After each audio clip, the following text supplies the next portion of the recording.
नारी तू नारायणी है, तेरी भांति भांति रूप, कभी माँ, कभी बहन, कभी बेटी, कभी पत्नी, कभी सखी, कभी सहेली।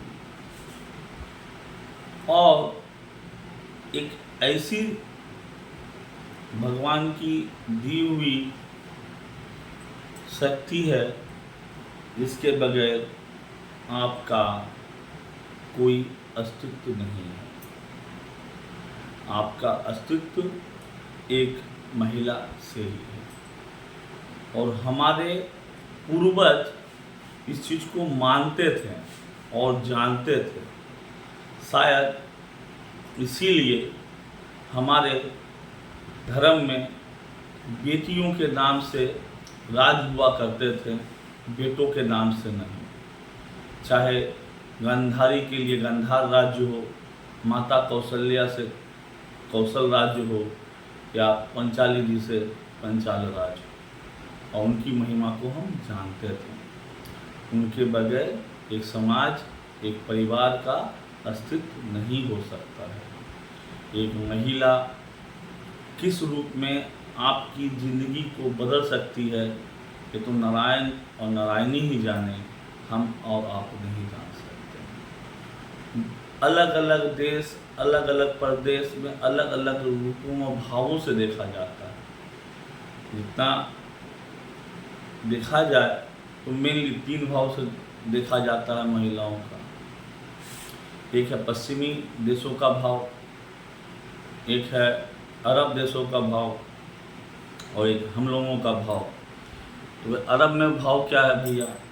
महिला हमारी उपभोग की शक्ति है, उपभोग की चीज़ है, और प्राइवेट प्रॉपर्टी है, ढक के छुपा के रखिए, उपभोग करते रहिए। पश्चिम में क्या है? उपभोग की वस्तु तो है लेकिन पब्लिक प्रॉपर्टी है, खुलेआम रहने दीजिए। और हमारा भाव क्या है?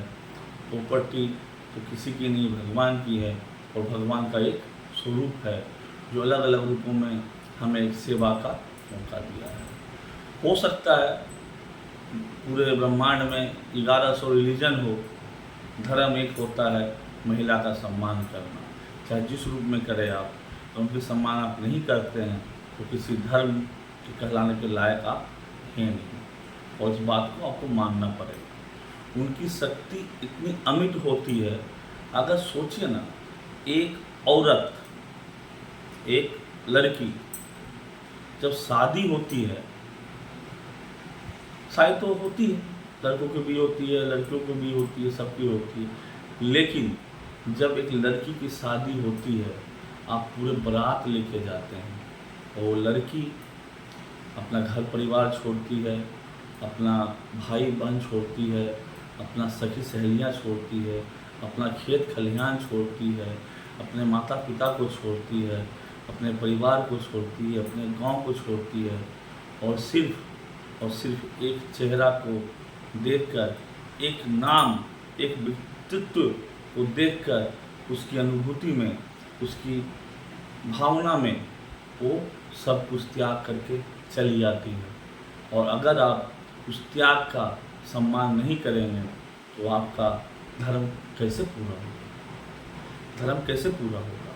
एक महिला जो सारी दुखों को झेलते हुए भी, तकलीफ को झेलते हुए, आंसू लेते हुए सब छोड़ के आ जाती है, सिर्फ इसलिए माँ आपने कहा है जीवन साथी बना है कोई, चलते जीवन भर साथ निभाना है। और जीवन भर के लिए छोड़ के सब कुछ आपके साथ चली जाती है, और सोचती भी नहीं है कि वापस उसे जाना है। वही सोच के आती है, आई हूँ दुल्हन बन के, तो अर्थी में ही जाऊँगी, वही सपना लेके आती है कुछ। और चाहिए क्या होता है उसे? सिर्फ और सिर्फ आपका इज्जत, आपका प्यार, आपका दुलार, आपका सरोकार। और आपके लिए वो सारा जिम्मेदारियाँ जो कभी आपकी माँ उठाया करती थी, माँ, आज वो देवी माँ बन के आपके पूरे परिवार का बोझ उठाती है, अलग अलग रूपों में। पत्नी के रूप में, बेटी बन के सास ससुर का, देवर भाभी के रूप में, ननद के लिए, आपके लिए, परिवार के लिए, आपके समाज के लिए, आपके दोस्तों के लिए करती रहती है। और उस भावना से बढ़ के तो कुछ हो नहीं सकता है। वो भावना नहीं, वो भावना अपने आप में किसी भी पूजा से कम नहीं है, किसी भी सरोकार से कम नहीं है। एक औरत का जो स्वाभिमान है उससे शक्तिशाली दुनिया में कुछ बना नहीं। इसीलिए हम कहते हैं एक नारी गृहिणी है। गृहिणी में जिसका पूरा घर ऋण ना चुका सकता हो, पूरा घर जिसका ऋण के तले दबा हुआ हो, वो है गृहिणी। और यही गृहिणी, यही महिला, यही औरत, यही बेटी, यही माँ, यही भाभी, यही दीदी, यही बहन के रूप में अगर आपका सम्मान करते हैं, इसकी आराधना करते हैं आप, तो सभी धर्म आपके कबूल होंगे, अन्यथा कोई धर्म कबूल नहीं है। तो पहला काम, जिस रूप में भी जहाँ भी नारी हो उसका स्वसम्मान करें और अपने धर्म का पालन करें।